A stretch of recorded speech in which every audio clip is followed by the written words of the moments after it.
Il y a des gens qui me regardent comme une dingue, une dégénérée. Coucou, coucou les gars. Ah, c'est bon, je pense que c'est coucou les gars, j'espère que vous allez bien. Donc déjà, désolée parce que je filme en extérieur, donc il y aura du bruit et peut-être que vous m'entendriez un petit peu moins.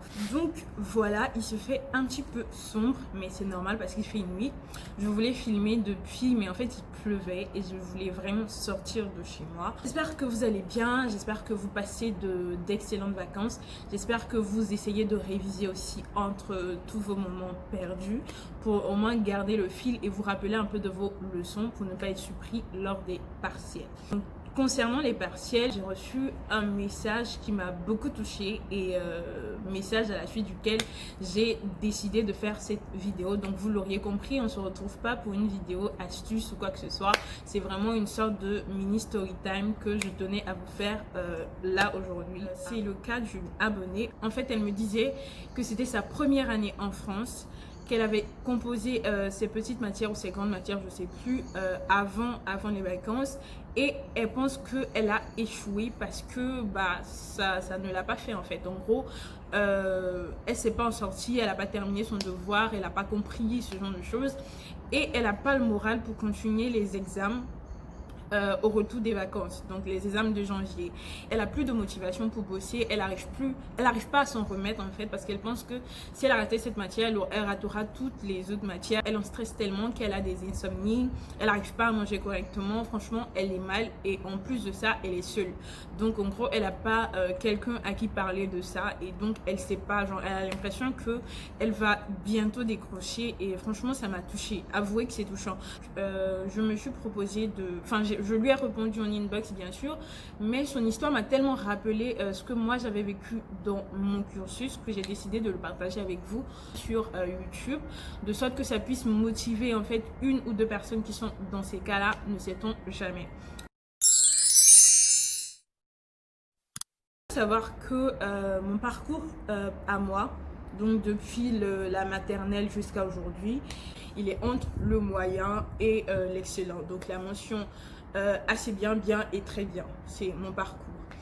Au primaire, j'ai été tout le temps parmi les... tout le temps.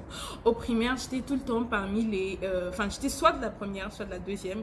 Ou sinon, si on veut élargir, j'étais parmi les 10 premiers. Donc tout le temps. Arrivée au collège, lycée, j'étais tout le temps primée. J'avais des tableaux d'honneur, des certifications, ce genre de choses. En gros, j'ai pas encore doublé de classe. Ce qui fait que l'échec n'a jamais eu de place dans ma vie. Donc, j'ai jamais eu de mauvaises notes. Et les notes encore, faut savoir les notes comme 1, 2, 3 là. J'en ai pas vraiment eu dans la mesure où j'en ai eu... Vous voyez au lycée, quand les profs ils viennent, ils vous ont donné des devoirs, vous n'avez pas fait, ils sont hyper fâchés et puis ils donnent une interro surprise et tout sur un thème que vous n'avez pas encore bossé. C'est dans ces conditions-là que j'avais 1, 2, mais après, ces notes-là étaient tout le temps annulées à la fin des trimestres par les profs. Souci technique de haut niveau, désolé. Il n'y a pas de prise, donc c'est mon ordinateur qui sert à alimenter la lumière. Du coup, ça s'est coupé. Bref. Donc, j'en étais où donc, vous comprenez que pour moi, les choses étaient faciles. Pour moi, la vie était facile. Pour moi, jamais j'allais avoir de mauvaises notes. Pour moi, jamais j'allais échouer dans quelque chose. Je veux vraiment bien que vous compreniez que dans ma tête, l'échec, c'était pas quelque chose qui allait m'arriver dans ma vie. C'était que, en fait, j'allais jamais échouer, que toute ma vie allait être fluide comme ça, toutes mes études allaient être fluides comme ça. Bref. Le lycée, c'est fini, on met ça de côté, j'arrive à l'université. Donc moi, j'ai pas fait l'université en Côte d'Ivoire. Après le bac, il y a une amie, elle s'appelle Bintou. Donc du coup, si tu passes par là, merci encore. C'est elle qui m'a dit, écoute Ariane, il y a une bourse au ministère des Affaires étrangères. Va tenter ta chance, on ne sait jamais. Donc la bourse, c'était pour le Maroc. Du coup, sur les conseils de cette amie-là, je suis partie prendre des informations à l'école et tout ça. Donc j'ai commencé à faire mes dossiers. Finalement, je suis partie par la grâce de Dieu, je suis arrivée fait au Maroc. Ma première année, je voyais des gens stressés, bien évidemment, et ça, je le vois partout, même ici en France. Moi, je ne ressentais pas ce stress-là. Moi, je stressais absolument pas. J'avais confiance en moi, j'avais confiance en mon intelligence. Je savais que, voilà, j'étais déjà contente pour venir ici. C'est pas la fac là qui allait m'énerver. Même si on enseignait cailloux là-bas, même si on enseignait quelque chose qui était humainement impossible à comprendre, moi, j'allais comprendre parce que j'étais sortie. Je voulais pas retourner au pays, genre pour dire que non, c'est difficile de rentrer dans mon pays. Hey, je suis là, je vais assumer. Donc ma première année s'est très bien passée, vraiment c'était très bien passé, j'ai eu la mention. En fait j'étais vraiment contente, genre j'étais vraiment contente. Et en plus comme je vous l'ai dit, l'échec et moi on n'était pas amis, genre c'était pas mon camarade. Bref. Du coup, qu'est-ce qui se passe? On arrive en licence 2. Donc, on avait le fameux droit administratif. Donc, en gros, la prof, elle était là. Franchement, moi, je trouvais qu'elle expliquait bien. Et on parlait plus, je sais pas si je me trompe ou pas, mais on parlait de décentralisation, de concentration des pouvoirs ou bien décentralisation des pouvoirs, un truc comme ça. On parlait de ça. Il faut savoir que cette notion-là, moi, je l'avais vraiment bien maîtrisée quand j'étais en seconde et en terminale. J'avais rédigé des notes dessus pour donner à mes profs. Donc, mais en fait, je leur ai donné. Ils ont vraiment apprécié les recherches que j'avais fait. Donc, en fait, le thème, je le maîtrisais. Et du coup, de le voir en droit, j'étais vraiment, je me disais, en fait, ça, c'est mon cadeau de l'année. En fait, genre, je vais valider la matière. En fait, de toutes les matières que j'avais en deuxième année, c'est celle-là que je voyais valider, genre vraiment les yeux fermés, en fait. On a fait les cours étaient bien. On arrive maintenant aux périodes du partiel. Bon, partiel, au Maroc, là, on ne dit pas partiel, on dit examen. C'est en France ici là qu'on dit partiel. Donc, on arrive à la période d'examen. Il faut savoir qu'au Maroc, on n'a pas de congé de Noël, on n'a pas ça. On a, genre, en fait, notre période de révision coïncide avec les vacances de Noël. Donc en fait, on n'a pas vraiment de vacances de Noël et tout. Et comme moi, j'étais une grande ficheuse, la prof, elle a dit, en fait, écoutez, vous allez bosser pour l'examen telle partie à telle partie. Et ça tombait sur les parties que je maîtrisais. Donc, pendant les fêtes, vu que je connaissais mes autres matières et je connaissais cette matière selon moi, je me suis bien amusée en fait. Je ne me suis pas mis la pression ou quoi que ce soit. Je me suis très bien amusée. Donc, les examens arrivent. Comprenez en fait que j'étais pas dans je stressais pas en fait. Le 2 janvier, on compose. On compose mes premières matières, ça allait. Donc, le droit administratif, je pense que c'était le deuxième jour. Donc, quand je suis arrivée à la maison le lundi, après ma première matière, j'ai révisé encore le droit administratif en gros. Je pars maintenant le mardi sereine en fait. Franchement, moi quand tu me vois le jour de l'examen là, je suis relax, je suis détendue. Du coup, tous mes amis, ils pensent en fait que genre je maîtrise la chose. Des fois je maîtrise, des fois je maîtrise pas. Mais moi que je maîtrise pas, je reste sereine parce que je me dis c'est au combat, si tu connais pas, tu pars au talent, tu vois. Je me dis tout le temps ça. Du coup, on part à l'examen et du coup, il faut attendre que tout le monde soit là, que tous les administrateurs soient là, que le doyen soit là, les chargés de TD soient là. Moi, j'étais assise confiante. Donc, on donne les copies et on partage les copies. Ça arrive chez moi et on doit tous fermer comme ça. Et quand c'est bon, comment ça s'appelle, on retourne. Ok, il n'y a pas de souci. Moi, j'ai bossé, il n'y a pas de souci. J'ouvre. Je retourne la copie, pardon. Je retourne la copie et genre, qu'est-ce que je vois? Non, attends. Je sais pas comment je vais imiter mon idée. En fait, je peux pas imiter parce que j'étais choquée. J'ai dit, mais attends. J'ai relu parce qu'il faut relire. C'est cerveau, hein. Je retourne la copie, je la relis. Désolée, je la relis. J'ai dit, attends. C'est pas que je comprends pas. Le sujet qu'ils ont donné là, ça n'a rien à voir avec ce que la prof, elle a dit de bosser. Je ne me suis jamais fait arnaquer comme ça. C'était de l'arnaque. Mes larmes ont commencé à couler. Genre, clairement. Mes larmes ont commencé à couler. À partir de ce moment-là, mes larmes ont commencé à couler. Parce que ça, c'est pas trou noir. Ça, c'est pas stress. Je connais pas. Genre, je connaissais pas. Il faut savoir qu'il y a des règles très précises pour pouvoir partir au rattrapage. Si tu as moins de 5 ou moins de combien de quoi là, tu peux pas aller en rattrapage. Si dans tes autres notes, tu n'as pas... Bref. C'est comme si non, genre l'échec il était là. Genre il était là comme ça.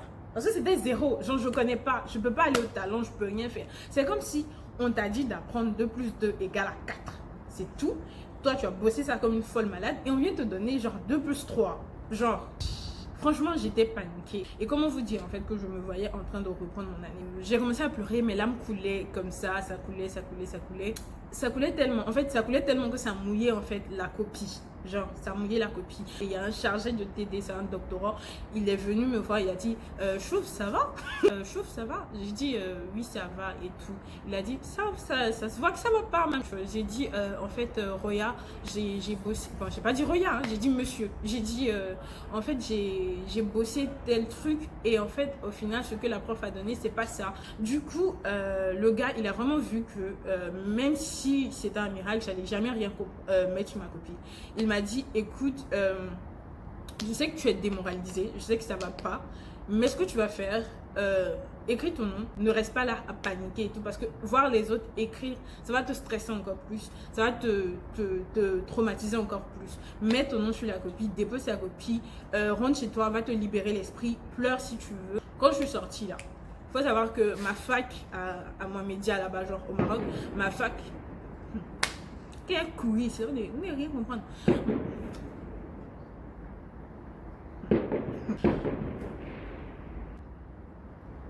En sortant de notre fac, quand tu pars tout droit, il y a une plage.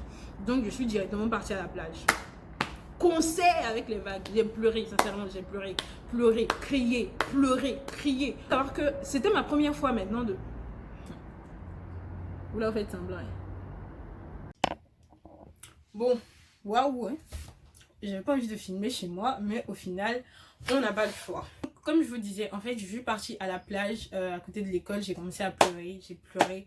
J'étais vraiment démoralisée. En fait, j'avais perdu confiance en moi. Genre, je me disais, genre, si je dois vous faire ma réflexion, c'était genre, un genre de Ariane, tu vas avoir 0. Ariane, tu vas rater ton année. Hey. En fait, ils vont voir 0 sur mon relevé de notes. Quand je vais envoyer mes notes à mes parents, là, je vais faire comment? Il y avait beaucoup de questions qui me passaient à l'esprit. Et en plus, la chose la plus grave encore, c'est que je ne pouvais pas parler à quelqu'un. Je ne pouvais pas parler à mes amis. Parce que tellement que mes amis me voient et me voyaient en l'élève genre parfaite et tout ce genre de choses. Pour eux, si je dis que genre j'ai eu 0 et tout, ou bien je n'ai pas travaillé et tout là, pour eux je blague, genre je ne dis pas la vérité. Quand ça va venir, je vais avoir 19, je vais avoir 100, je vais avoir un truc comme ça, je vais avoir 1 milliard, je sais pas. Ça fait que ça restait dans ma gorge, j'avais hyper mal. Et je me suis renfermée sur moi-même en fait. J'avais plus envie d'étudier, j'avais plus envie de rien faire. Franchement, j'étais... C'est là qu'il a commencé à taper les insomnies là. Parce qu'en fait, je me voyais en train de reprendre mon semestre, mon année, ce genre de choses.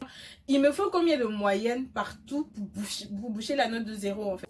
Donc je suis restée comme ça, j'ai pleuré, je me suis endormie en pleurant, tout simplement. Je me suis endormie en pleurant, je me suis réveillée au milieu de la nuit, je me suis réveillée genre aux environs de 2h, 3h comme ça, j'arrivais plus à dormir. Vous voyez genre quand tu dors et tout, et puis ça te réveille comme ça, bah, genre, bah. 0, genre, bah, genre ton esprit balance comme ça sonne dans ta tête comme ça, 0, 0, 0, 0, 0. C'est comme ça que ça m'a réveillé. J'avais même pas fait. C'est-à-dire que mon ventre gargouille. Je fais gloc, gloc, gloc, gloc, gloc. Mais je peux pas manger, je peux pas avaler quelque chose. J'étais terrorisée. Pour moi, là, quand j'allais repartir à la fac, c'est les mêmes bêtises qui allaient se passer. J'allais rien faire. Et mes amis se disaient que, genre, parce que comment je book ma chambre comme ça, c'est que je suis en train de bosser. Mes amis se disaient que je suis en train de tuer, genre je suis en train de me préparer pour vendredi là en fait justement. Et en fait quand tu penses à quelque chose que les autres pensent de toi qui n'est pas vrai, ça te stresse encore plus parce que tu te sens coupable genre de la pensée des autres. Il y a tout ça en fait hein. Donc toute la pression que tu penses ressentir actuellement, je te comprends amplement ma chérie, parce que il y a tout ça là. Il y a tes parents qui sont assis là-bas au pays qui pensent que franchement tu es en train de tuer pour tuer. Ta grand-mère, elle pense que dans sa petite fille va être vraiment l'avocate, la juriste, la notaire qui va tuer pour tuer dans le game et tout, tu vois. Il y a ton papa qui est en train de dire à ses amis, taper sa poitrine là-bas. Non, surtout ta maman qui est en train de taper sa poitrine là-bas pour dire que non, ma fille. Et puis en plus, genre, tu vois, toi tu es assise là, en fait, ça te met de la pression. Et quand tu penses aussi à comment tes parents ont galéré pour te faire venir et tout ce genre de choses. Donc en gros, quand tu penses à tout ça, te dire franchement tu vas te décevoir. Et ça aussi, la peur de décevoir les autres. Déjà, moi-même j'étais déjà déçue de moi-même.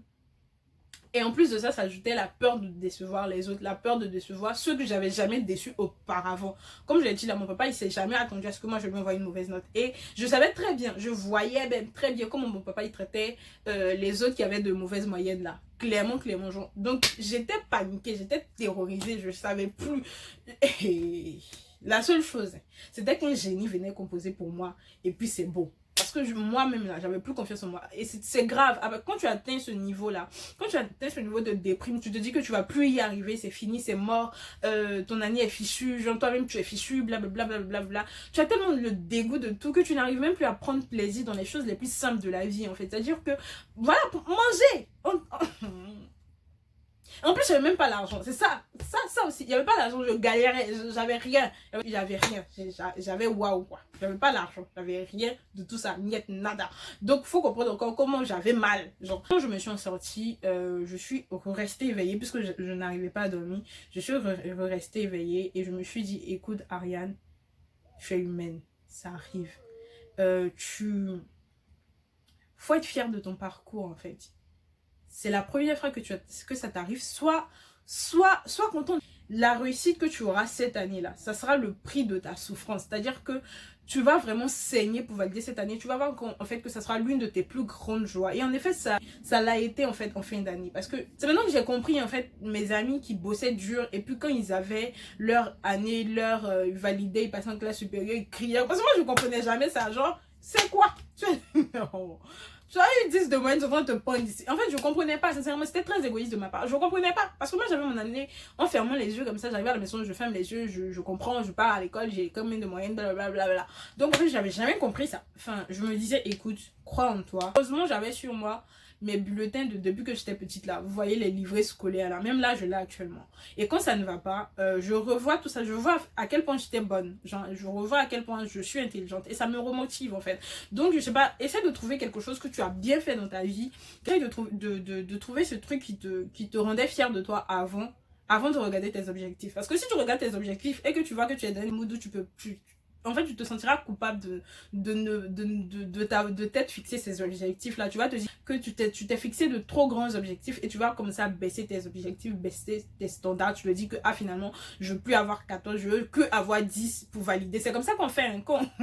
C'est comme ça qu'on fait. Genre, on regarde et on dit non, finalement, 12 là, c'était trop, 14 là, c'était trop, 16 c'était trop, je vais descendre, je vais prendre... Si j'ai pu avoir 10 là, si j'ai pu avoir 9, 50 là, et que là-bas, comme je connais un peu, je vais avoir 11 et tout. Non. Et en fait, une fois que j'ai fini de faire ça, je me suis dit que c'est une phase. J'ai eu 0 dedans, ok. J'aurai 0 dedans, ok. Mais je vais me battre pour passer en rattrapage. Et en rattrapage, je vais montrer à la prof qu'elle a eu tort. Genre, si elle a corrigé ma copie et que c'est dit que c'est quoi cet élève nul là, elle aura tort. Genre, non. Non, genre, j'ai repris ma fierté, j'ai repris mon ego, j'ai recommencé à avoir l'estime de moi-même. Ok, comment dire, on n'y voit rien là, j'ai zaillé, en fait, j'ai zaillé dans une matière, ok, j'ai eu 0, mais c'est pas pour autant en fait que je vais zailler dans les autres, c'est pas pour autant en fait que je vais me pénaliser moi-même à rien foutre dans les autres. Ce qui est arrivé là, c'est indépendant de ma volonté. Pourquoi? Parce que j'ai bossé et c'est pas tombé comme je voulais que ça tombe. C'est pas de chance, c'est dommage. Mais c'est pas pour autant que je vais me condamner moi-même en fait à bousiller tout le reste de mon année. Non, j'ai prié aussi. Donc voilà, j'ai prié aussi pour que voilà, Dieu veille sur le reste de mes examens. Donc peu importe ta confession religieuse, hein, essaie voilà. Voilà.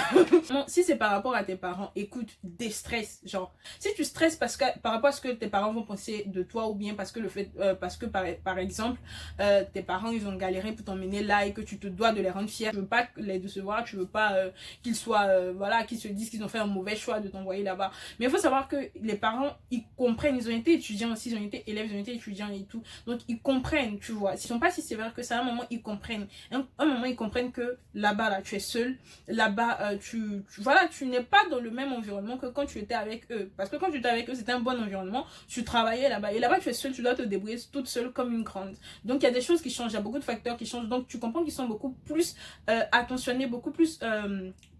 réceptifs à l'échec, aux trucs comme ça, tu vois. Donc, par rapport à toi, écoute, on fait tous un faux pas. Il y a un moment où on tombe tous, il y a un moment où ça va pas. Mais en fait, il faut savoir se relever. Et en plus, le faut savoir se relever là, c'est juste, faut reprendre confiance en soi. Faut se dire, genre, c'est pas grave, c'est arrivé, donne-toi les moyens que ça n'arrive plus, ou du moins que ça arrive moins souvent pour les autres fois. Donne-toi les moyens de te donner à fond, d'aller toujours à fond. Écoute, si tu penses que finalement c'est pas si grave que ça sera pas si grave que ça.